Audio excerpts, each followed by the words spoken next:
Salut Jarry. Salut. Bonjour, donc merci d'être venu au MBA ESG. Donc j'ai quelques questions à te poser. Donc alors, en quoi est-ce que être atypique, ça peut être une qualité comme un défaut?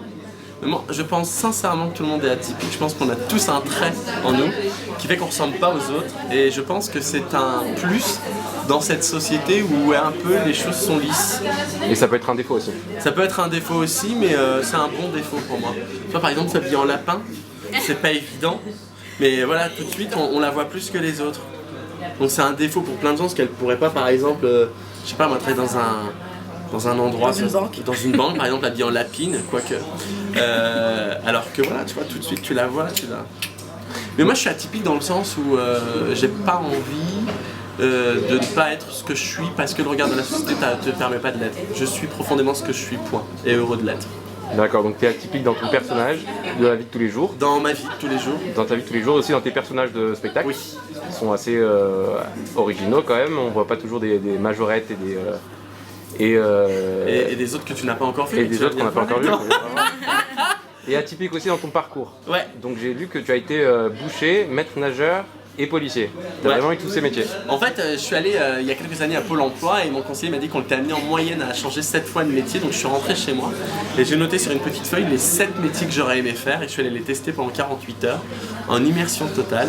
Donc il y a des métiers qui correspondaient plus à ce que je suis aujourd'hui, puis des métiers qui étaient à l'opposé comme GIGN, policier, boucher à Rungis. Donc tu as touché de la viande et tu as été aux entraînements de policier. Ça t'a pas plu, tu as arrêté?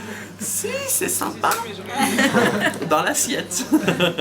Non, mais ça permet de mieux comprendre les gens, ce qui nous anime, aussi des choix. Là aujourd'hui par exemple, vous avez tous choisi de faire des études et peut-être que ça va pas correspondre au final à ce que vous avez envie de faire. Et moi c'est vraiment ça, j'avais besoin d'aller tester ces métiers pour savoir ce qui me ressemble et en même temps ce qui me parle pas du tout à l'intérieur de tout ça. Et c'était génial parce que j'ai rencontré des gens que je croise pas dans ma vie de tous les jours, par exemple un boucher ou même les mecs du GIGN, c'est des gens que je côtoie pas dans mon quotidien, donc là c'était sympa. Bon, ils ont été un peu choqués. J'ai amené beaucoup de douceur au GIGN, beaucoup de crème Nivea aussi pour les détendre. Enfin, c'était très sympa. Ok, tu as toujours su que tu voulais être comédien? Oui. Mais t'as pas fait les bons choix au départ. Non. Et t'as essayé t'as tenté d'autres choses avant de te dire que tu avais envie de tout plaquer pour réaliser tes rêves. Tu as lu dans mes pensées. Voilà. À quel âge t'es venu, enfin c'est une vocation, à quel âge t'as eu la suite que tu voulais faire du spectacle? Je pense dès 6-7 ans j'ai su que je voulais être comédien. Puis pour rassurer mes parents j'ai fait des études. J'ai enseigné pendant quelques années. T'as été prof aussi? Ouais. Prof d'arabe? Prof de littérature maghrébine. Littérature maghrébine. Ok. Donc au Maroc et en Tunisie, j'ai enseigné pendant 5 ans, j'étais prof de prof. Et puis au bout d'un moment, ça m'amusait plus. Ok. Et pour ton spectacle, c'est quoi ton public en général? Dans la salle, tu vois J'ai beaucoup d'animaux en ce moment. D'animaux à poil ras. Non, mais c'est de 7 à 77 ans. Mais vraiment le public étudiant, je pense que c'est un public dans lequel il va se reconnaître parce que tout se passe dans un endroit stratégique. Et je pense que je suis au carrefour de plein de questions qu'on se pose quand on est à la fin de ses études et tout ça. D'accord. Et parce que par exemple, Louise, tu l'as vue? Ouais. T'es d'accord avec moi? Complètement d'accord. Elle est complètement d'accord, par exemple. Il y a un lapin qui est d'accord avec toi, j'ai envie de te dire. Tu vas, tu fonces. C'est quand même dans Alice au Pays des Merveilles.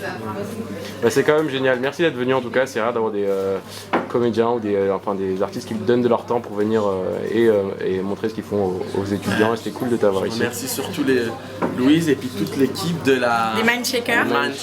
De m'avoir invité. Et puis je te remercie toi Amine surtout de te donner après cette interview comme ça. J'avais faim. Bon bah point. J'ai fait une rime riche. Ok, donc tu joues tous les soirs Tous les jeudis, vendredis, samedi 21h30 à la Comédie des Boulevards. Jeudi, vendredi, samedi 21h30 à la Comédie des Boulevards. Enfin voilà, t'as compris. Et pour les gens de cette école, pour les élèves de cette école, passez par Louise, il y a un tarif juste pour vous. Et je voudrais juste vous dire avant de vous quitter des bisous. Bisous. Des bisous.